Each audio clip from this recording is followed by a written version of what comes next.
तेलंगाना के साबिक वज़ीर आला और बीआरएस के सदर के चंद्रशेखर राव आज चारशुम्बे की सुबह 11:30 बजे हैदराबाद के बीआर के भवन में जस्टिस पीसी घोष कमीशन के सामने कालेश्वरम लिफ्ट इरिगेशन प्रोजेक्ट में मुबैना बेकायदगियों की इंक्वायरी के सिलसिले में पेश हुए। बीआर के भवन के 200 मीटर के दायरे में भारी तादाद में पुलिस एहलकार तैनात किए गए थे और पाबंदियां आयद की गई, जबकि सैकड़ों बीआरएस रहनुमा और कारकुनों ने इमारत की तरफ जाने वाली तमाम सड़कों पर एहतजाजन कब्जा कर लिया। वज़ीर आला केसीआर सुबह 9:30 बजे के करीब अपनी एरावली रिहायशगाह से रवाना हुए और तकरीबन 11 बजे बीआर के भवन पहुंचे। तकरीबन 9 अफराद को केसीआर के साथ बीआर के भवन में दाखिल होने की इजाजत दी गई। सीनियर रहनुमा टी हरीश राव, वज़ीर दाखिला मोहम्मद महमूद अली, टी पद्माराव गौ और दीगर रहनुमा इनके हमरा नजर आए। वो जस्टिस पीसी घोष कमीशन के सामने अकेले बयान देंगे। अगरचे सिक्योरिटी के गैर मामूली इंतजाम किए गए थे और बीआर के भवन से निकलने वाली तमाम सड़कों पर रुकावटें खड़ी कर दी गई थी। पार्टी के वर्किंग सदर केटी रामाराव की क़यादत में बीआरएस के कारकुनों ने चारों तरफ से इलाके को घेर लिया था। केटी रामाराव, जिन्होंने नगर में एमएलए क्वार्टर से एक बड़े हुजूम की क़यादत की, बीआर के भवन पहुंचे, लेकिन बीआरएस के कारकुनों के साथ बाहर इंतजार किया, जिन्होंने बीआर के भवन के बाहर सड़क पर कब्जा कर लिया, जबकि कारकुनों ने केसीआर जिंदाबाद और सीएम डाउन डाउन के नारे लगाए। जैसे ही बीआरएस के सरबराह और साबिक वज़ीर आला के चंद्रशेखर राव कालेश्वरम प्रोजेक्ट पर जस्टिस पीसी घोष कमीशन के सामने पेश हुए, बीआरएस के वर्किंग सदर केटी रामाराव ने कांग्रेस और भारतीय जनता पार्टी को का निशाना बनाया। केटीआर ने कहा कि दोनों जमातों ने बेबुनियाद इल्जामात के जरिए साबिक वज़ीर आला केसीआर की छवि को दागदार करने की साजिश रची है। उन्होंने जोर दिया कि ये कोई इंक्वायरी नहीं, ये सियासी इंतकाम है, लेकिन तेलंगाना के अवाम वाज़ेह और पुरजोर तरीके से जवाब देंगे। चंद्रशेखर राव ने कमीशन की जानिब से पूछे गए सवालात के जवाब दिए और कमीशन को 200 सफ़ात पर मुश्तमिल एक रिपोर्ट भी पेश की, जिसमें कालेश्वरम प्रोजेक्ट की तामीर से मुताल्लिक़ तफसीलात और दीगर शामिल हैं। तकरीबन 50 मिनट तक चंद्रशेखर राव कमीशन के पास मौजूद थे, जिसके बाद इन्हें घर वापस जाने की इजाज़त दी गई। पेश है इस खुसूस में यहाँ की कुछ झलकियाँ। Report siyaasat.com।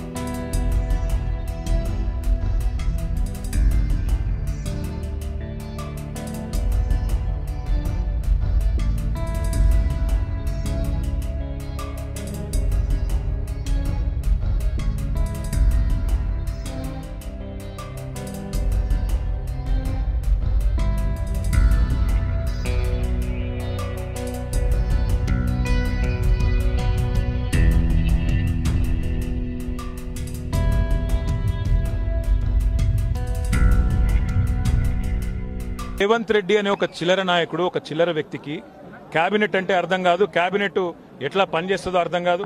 ఎందుకంటే ఆయన ఆలోచనలు వేరు, ఆయన ఎజెండా వేరు. ఆయనకు రాష్ట్ర ప్రయోజనాల కంటే, రైతుల ప్రయోజనాల కంటే రాజకీయ ప్రయోజనాలు, రాక్షస ఆనందము, పైశాచిక ఆనందం ఆయనకు ముఖ్యం. ఆయన చిల్లర పని చేసి బ్యాగులు మోసి జైల్లో పడ్డాడు కాబట్టి మా వాళ్ళని కూడా కొంతమంది జైల్లో పెట్టాలనేది ఆయన వికృతమైన ఆలోచన తప్ప ఇంకోటి కానే కాదు. నేను చెప్పేదల్లా ఒకటే, అబద్దం నిజం నిలకడ మీద తెలుస్తుంది. నిజం కడప దాటే లోపల అబద్దం అంగిలాగేసుకుని ఊరంతా తిరిగి వస్తుంది అన్నట్టు కొన్ని రోజులు కాళేశ్వరం అని, కొన్ని రోజులు ఫోన్ ట్యాపింగ్ అని, కొన్ని రోజులు ఫార్ములా ఈ అని ఏదైతే డ్రామాలు రేవంత్ రెడ్డి ఆడుతా ఉన్నాడో, ఆయన ప్రభుత్వం ఆడుతా ఉందో, ఇవన్నీ కూడా కేవలం ప్రజల దృష్టి మరల్చడానికి చేస్తున్న చిల్లర ప్రయత్నం. 420 హామీలు, 6 గ్యారంటీలు అమలు చేయలేని ముఖ్యమంత్రి, చివరికి మంత్రివర్గ విస్తరణ చేయలేని ముఖ్యమంత్రి, చివరికి మంత్రివర్గ విస్తరణ చేసిన పోర్ట్ఫోలియోలు కూడా కేటాయించుకోలేని ఒక అసమర్థ ఫెయిల్యూర్ చీఫ్ మినిస్టర్ ఆయన ఫెయిలియర్ ని కప్పిపుచ్చుకోవడానికి చిల్లర ప్రయత్నాలు చేస్తున్నాడు. అంతకంటే మించి చేసేదేం లేదు. కేసీఆర్ గారితో ఇరిగేషన్ గురించి మాట్లాడడం అంటే హనుమంతుడి ముందు కుప్పిగంతులాగా ఉంటుంది. ఎందుకంటే కేసీఆర్ గారికి సమకాలీన రాజకీయాల్లో భారతదేశంలో ఆయనకున్నంత క్షుణ్ణమైన అవగాహన, నదులు, వాగులు, వంకలు, చెరువులు ఏం చేయొచ్చు అనేది, ఏం చేసి చూపెట్టిందో కూడా కేసీఆర్ నాయకత్వం తెలంగాణ ప్రజల ముందే ఉంది. బ్రహ్మాండంగా తెలంగాణను 1,00,00,000 ఎకరాల మాగాణం చేసి వరిధాన్యం ఉత్పత్తిలో పంజాబ్ను, హర్యానాను దాటిపోయి తెలంగాణ అనే కరువు పాలిత ప్రాంతాన్ని ఇవాళ భారతదేశంలో అగ్రభాగాన్ని నిలబెట్టినందుకు కేసీఆర్ గారికి నోటీసులు ఇస్తారా? లేదా ప్రపంచంలోనే అతిపెద్ద లిఫ్ట్ ఇరిగేషన్ ప్రాజెక్టును 4 ఏళ్లలో ప్రజాస్వామ్య భారతదేశంలో కట్టినందుకు మీరు నోటీసులు ఇస్తారా? దేనికి ఇస్తారు కేసీఆర్ కు నోటీసులు?